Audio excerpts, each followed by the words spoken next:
Muy buenos días a todos y a todas. Ministra de Industria, Comercio y Turismo, rectora magnífica de la UIM, presidente de AMETIC, presidente de Santander España. Señoras y señores, a nadie le cabe ya duda de que la digitalización, si hacemos las cosas bien y sabemos gestionarlo bien, va a traer una de las mejores épocas de la historia de la humanidad. Nos va a liberar de trabajos mecánicos que no queremos hacer. Va a revolucionar, como lo está haciendo ya la medicina, la movilidad, va a crear ciudades inteligentes, sostenibles, más cercanas a nuestras necesidades y, sin duda alguna, va a transformar también nuestra vida cotidiana para hacerla mucho más cómoda, mucho más segura y más eficiente. Ejemplos seguro que se han compartido a lo largo de los 3 días del curso, pero ejemplos hay muchos en España, también de grandes empresas españolas o pequeñas empresas españolas. Una empresa vitoriana de impresión de 3D es capaz de fabricar prótesis médicas ultra personalizadas que pueden salvar vidas humanas. Otra empresa española ha creado colchones inteligentes que recogen información sobre el descanso de las personas, la analiza, aconseja sobre cómo mejorar ese descanso. Y una bodega de la Ribera del Duero utiliza el Big Data precisamente y la inteligencia artificial para mejorar las cosechas con decisiones inteligentes sobre el riego, el abono, la poda o el momento óptimo para poder hacer la recolección. En definitiva, con esto quiero decir que ninguna actividad humana, ni siquiera las más creativas, las culturales, por poner un ejemplo, la música, quedarán al margen de la digitalización y las enormes potencialidades y oportunidades que puede abrir a todos y cada uno de los sectores. En definitiva, el futuro es el presente de nuestros días.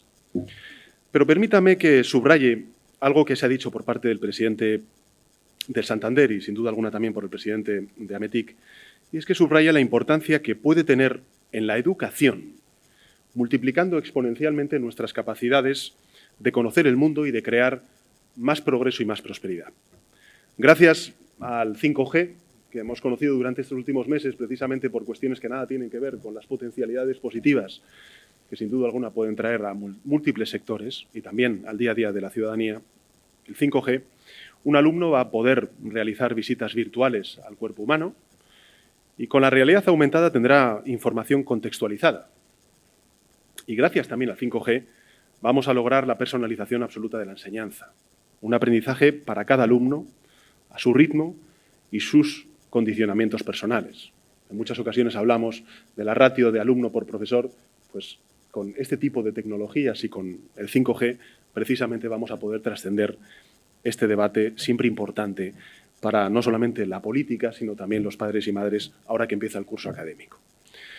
Esto evidentemente tendrá consecuencias inmediatas en el desarrollo humano, que sin duda alguna habrán sido tratadas en el curso, y también en el desarrollo económico y social. La digitalización nos va a permitir avanzar y la cuestión, y aquí se ha trasladado también por parte de los 2 intervinientes que han precedido en el turno de la palabra, es si queremos que ese avance sea con justicia social, si queremos que ese avance sea con integración o a base de exclusión, porque en algunas ocasiones, en muchas ocasiones, este es el principal de los desafíos cuando hablamos y abordamos la era digital en la que estamos. Quizá por primera vez en la historia somos conscientes anticipadamente de los cambios que vamos a afrontar. Tenemos más datos, tenemos más información, tenemos más experiencia de revoluciones industriales previas y, en consecuencia, podemos atisbar, aunque sea de una manera somera, cuáles son los cambios que vamos a afrontar, en los que estamos ya. Somos conscientes, por ejemplo, de que la robotización o la inteligencia artificial, a mí me gusta más llamarlo inteligencia automatizada, porque por ahora suplantarnos, hay que verlo. Pero en todo caso, van a transformar por completo nuestras sociedades. Y esa conciencia debe servirnos para prevenir. Qué importante es el poder anticipar, el poder planificar en muchos sectores, como ha dicho antes el presidente del Santander, y sin duda alguna también en la política, el poder planificar, incluso no con 4 años vista, sino incluso con 12 años vista, ¿no? ¿Por qué no tenemos presupuestos plurianuales, por ejemplo, en España, cuando hablamos de la innovación o de la reindustrialización? Bueno, pues es un debate que vamos a abrir cuando tengamos gobierno. Por tanto, prevenir y canalizar esas transformaciones hacia el bien común. El empleo, pues evidentemente es uno de los asuntos más críticos, ¿no? Sin duda alguna, cuando hablamos de empleo y el impacto que va a tener la digitalización, todos levantamos las orejas. no por nuestro propio interés, sino también pues, por el interés de las personas que queremos, ¿no? Y el interés de la sociedad en la que vivimos. Claro, se calcula que durante la próxima década las máquinas van a asumir cerca de 20 millones de empleos de fabricación en todo el mundo. Bueno, yo soy economista. En muchas ocasiones cuando escucho y leo algunos informes de la OCDE que dicen que el impacto de la digitalización sobre determinados sectores implican entre la pérdida o la sustitución de un 10 a un 30% de los empleos, pues esto es un poco como las encuestas. En fin, de un 10 a un 30%, pues lógicamente estamos hablando de horquillas muy amplias. Pero evidentemente sí que hay un anticipo y es que va a haber un impacto importante de sustitución de la robótica y de la inteligencia artificial a muchos de los empleos que ahora mismo pues, tienen una cualificación baja o intermedia baja. Empezando por ahí, quiero decir. En el pasado, los cambios tecnológicos, como he dicho antes, conllevaron siempre un aumento de la producción global y también una consecuente mejora de la calidad de vida de la sociedad. Por poner el caso, la automatización de la industria automovilística pues supuso el abaratamiento de los coches, el acceso a más ciudadanos a ese bien y la creación de nuevas fábricas que mantenían y creaban más empleo. La mecanización de la agricultura o la informatización de la banca impulsaron la creación de puestos de trabajo en nuevos sectores. Y esta dinámica de la economía está experimentando una variación novedosa que estamos viviendo prácticamente al minuto. En las próximas 2 generaciones aún existirán sectores en los que el empleo tendrá un gran crecimiento neto que nos va a permitir conservar las estructuras sociales en las que vivimos. Y a mí esto me parece que es clave. Un ejemplo claro, y aquí lo ha dicho antes el presidente del Santander, es lo que afecta a la transición ecológica y lo que puede aportar la digitalización precisamente a esa transición ecológica en la que está inmersa España y la que, desde luego, el Gobierno de España está muy decidido. En el Plan Nacional Integrado de Energía y Clima, que aprobamos durante estos escasos meses de legislatura, antes de las elecciones del 28 de abril, no solamente estamos planteando una movilización sin precedentes en recursos financieros para esa transición ecológica, en la que sin duda alguna va a participar de manera activa y además agradezco el sector financiero, sino que va a implicar la creación de en torno a 300.000 nuevos empleos entre el año 2020 y el año 2030. Son empleos de calidad y con porvenir porque son perdurables, en sectores competitivos, con mucho futuro por delante. Y cuando hablamos, por ejemplo, de la cohesión territorial y de la despoblación o repoblación, pues la digitalización y la transición ecológica van de la mano. Pero la inteligencia artificial y la robótica de casi todos los sectores laborales nos hacen también imaginar un futuro cercano en el que la fuerza del trabajo dejará de ser el soporte de la creación de riqueza. Son los datos. Y en torno a los datos vamos a tener que conformar todo nuestra acción pública. Cuando se habla de fiscalidad, pues evidentemente tenemos una fiscalidad basada en la nómina, basada en el capital, pero no en los datos. Y este es uno de los principales debates que tenemos que abrir a nivel no solamente de OCDE, sino también de la Unión Europea y de España. En el mundo digital tienen una importancia creciente los activos intangibles y resulta muchísimo más fácil la sustitución del trabajo, lo que va a posibilitar, pues evidentemente, el riesgo de brechas generacionales, empresariales, humanas, que a mi juicio resultan inaceptables, porque el progreso tiene que ser incluyente, no puede ser excluyente. No estamos hablando ya de transformaciones económicas, estamos hablando de transformaciones sociales profundas, que evidentemente lo que van a hacer es tener transformaciones y réplicas en los sistemas políticos. Algunos estamos viendo ya. Si uno analiza algunas de las encuestas que se están publicando últimamente del Centro de Investigaciones Sociológicas, pero también de otras instituciones públicas o públicos y privadas, lo que se está viendo es que hay un alto porcentaje de la población que empieza a tener ya miedo, probablemente por la falta de información de cuáles son las consecuencias que tiene la digitalización y la robotización sobre sus sectores productivos. Y eso, lógicamente, va a tener una transformación económica, social y esa réplica política que tenemos también que tener en mente. ¿Por qué digo esto? Porque es ahí donde la política, junto a la sociedad civil, y cuando digo la sociedad civil, sobre todo me estoy refiriendo a no solamente las grandes empresas como el Santander, sino importantes asociaciones como Ametic. Por eso para mí es un lujo estar aquí, Pedro, y poder compartir con todos ustedes una reflexión sobre este asunto y, sobre todo, trasladarles el compromiso del Gobierno de España. Este tema nos lo tomamos muy en serio. En fin, la política, junto a la sociedad civil, les quería decir, debe ocupar el espacio que le corresponde.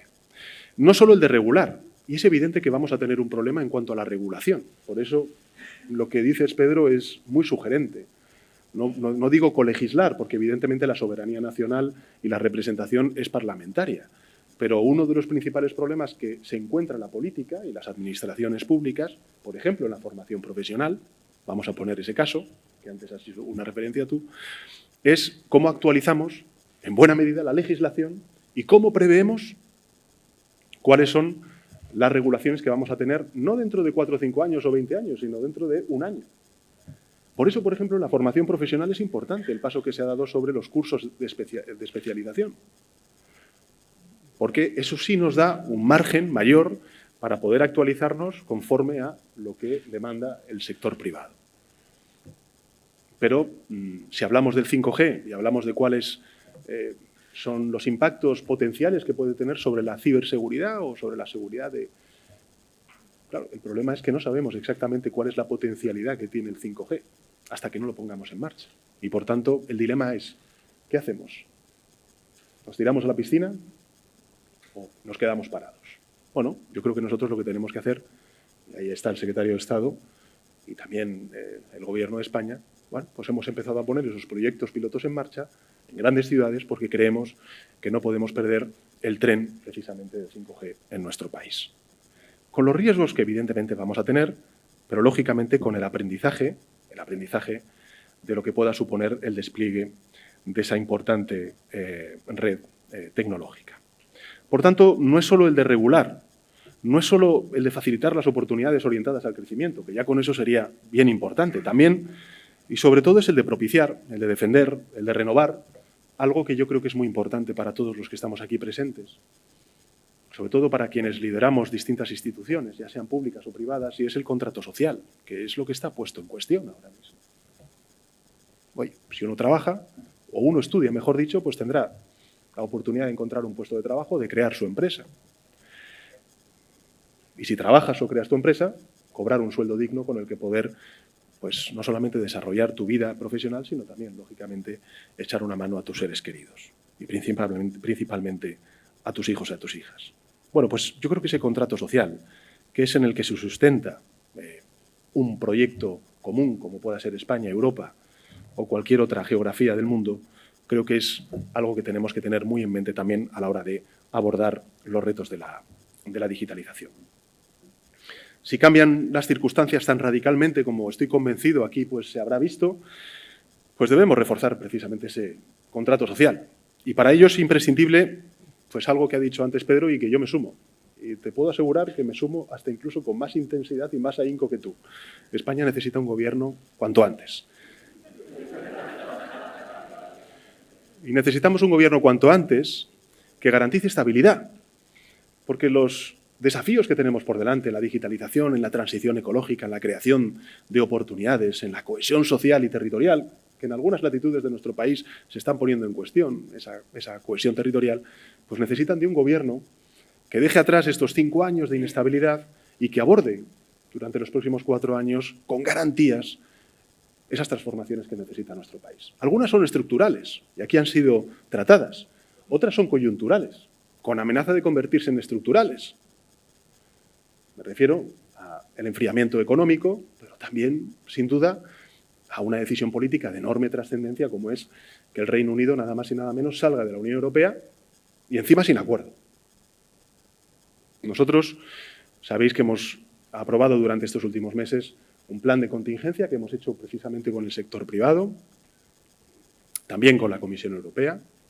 Vamos a convocar mañana esa comisión interministerial para tener todo preparado en caso de que el 31 de octubre pues el Reino Unido, con su nuevo primer ministro, decida unilateralmente dejar la Unión Europea sin cumplir con los acuerdos que hemos alcanzado, pero que no han sido validados por el Parlamento británico. Y esto no es un tema menor, porque va a tener enormes consecuencias para un proyecto común como es el de la Unión Europea y también para la economía europea. Pero el Gobierno de España está preparado. Y esto es algo que también aprovecho, si me permites, Pedro, para poder trasladar a los presentes en este acto.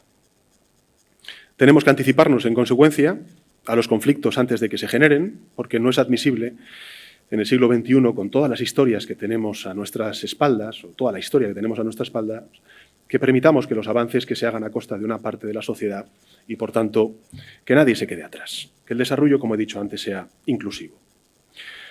Por eso, a esta reindustrialización digital, y quiero decirte, Pedro, que voy a tomar en serio esta propuesta que me has hecho de arquitectura de gobierno, con algún matiz, pero algo parecido habrá, creo que tenemos que ponerle rostro humano. Ninguna cifra económica será satisfactoria si implica una mayor desigualdad, una mayor exclusión. Ningún progreso será en realidad progreso si entraña el riesgo de que una parte de la ciudadanía quede descolgada de él. Porque precisamente lo que nos ocurrió en 2008 tiene también que ver con esto. No haber propiciado un modelo económico incluyente, integrador, cohesionado.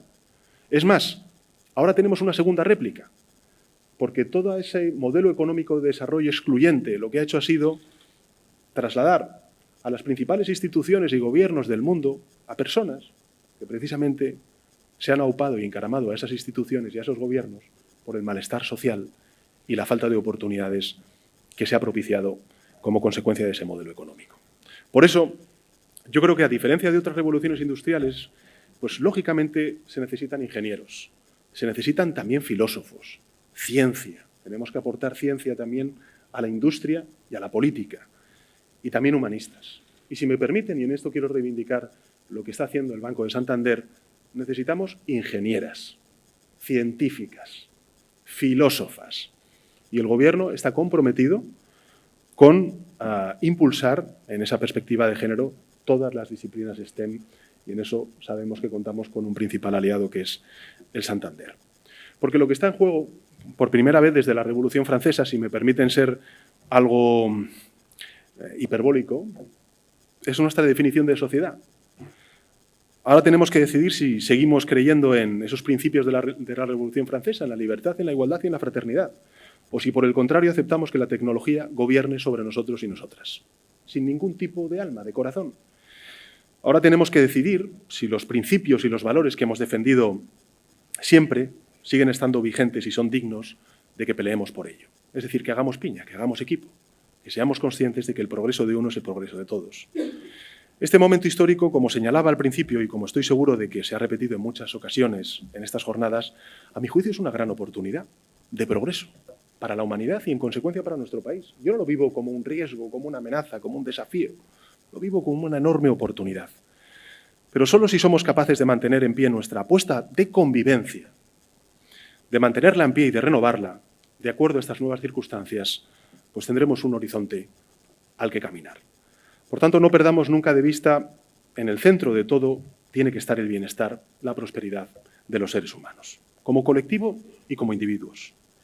Y quiero en ese sentido reivindicar algo que a lo mejor pues, algunas veces se nos pierde de vista, pero muchos de vosotros que estáis aquí presentes, si me permitís que os tutee y viajáis fuera de Europa, pues lo veréis con particular crudeza. Pero hay que reivindicar el modelo europeo de desarrollo económico y de redistribución de ese desarrollo económico. En abril, la Comisión Europea, y aquí antes lo ha dicho Pedro, publicó las pautas para el desarrollo de la inteligencia artificial que está al servicio de los seres humanos. Que sea segura, transparente, salvaguarde la privacidad y evite la discriminación. Yo creo que Europa, una vez más, debe marcar el rumbo de los derechos y los valores que, como bien antes comentaba el presidente del Santander, pues lógicamente la Comisión Europea tendrá que abordar durante los próximos 5 años. Además del desafío del empleo, hay numerosas cuestiones éticas que están sobre la mesa y a las que debemos dar respuesta cuanto antes. Porque desde hace tiempo, pues un algoritmo es quien decide muchas de las recomendaciones que encontramos en Internet. Estas que comentaba antes el presidente del Santander, pues lógicamente es un algoritmo que nos dice por dónde tenemos que ir, dónde está la gasolinera, en fin, estas cuestiones que todos sabemos. Nuestra ventana digital al mundo está condicionada por nuestros propios datos históricos de búsqueda, lo que, en contra de ensanchar nuestra visión de la realidad, como se creyó en los albores de Internet, lo que puede hacer es convertirla en algo mucho más estrecho. Con el algoritmo, pues sí, sabemos qué música nos gusta y, por tanto, qué recomendaciones nos pueden hacer, los libros, el género, en fin, los hoteles. Pero es cierto también que selecciona fríamente, científicamente, las noticias que debemos leer y las webs que debemos consultar si nos interesa un tema. y, por tanto, pues, corre el riesgo de crear ciertas burbujas que ya estamos viendo también en cuanto a la comunicación y la formación de la opinión.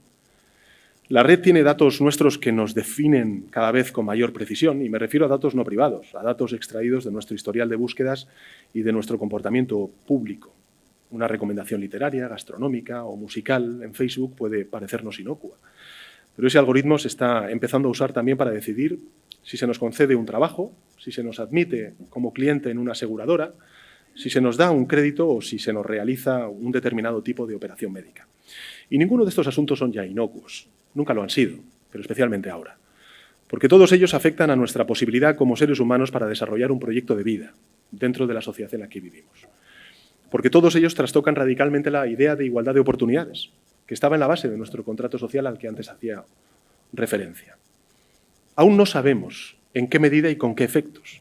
Aún no sabemos con exactitud cuáles son los beneficios y los daños de esos algoritmos, pero sabemos que no podemos contemplarlos pasivamente sin actuar.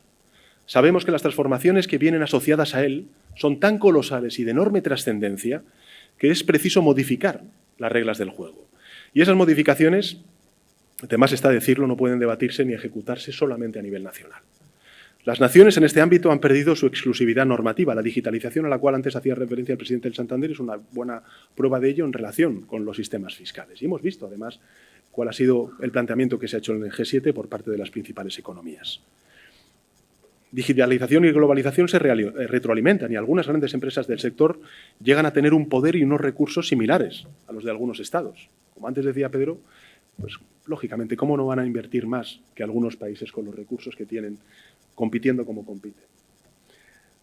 La gobernanza de estos fenómenos, por lo tanto, exige la implicación urgente de organismos supranacionales. Y este es el problema, que ahora mismo tenemos al frente de principales países que deberían ser los articuladores de esos sistemas multilaterales que nos permitieran precisamente abordar desde una perspectiva multilateral pues este tipo de desafíos.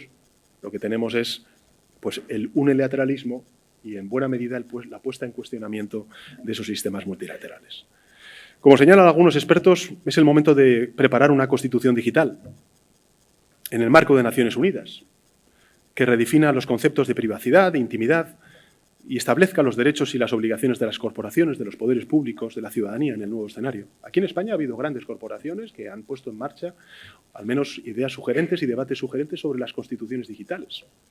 Hablamos mucho de reformar nuestra Constitución y sin duda alguna es importante, pero ¿por qué no tener una Constitución digital también aquí en España? Bueno, es un debate sugerente.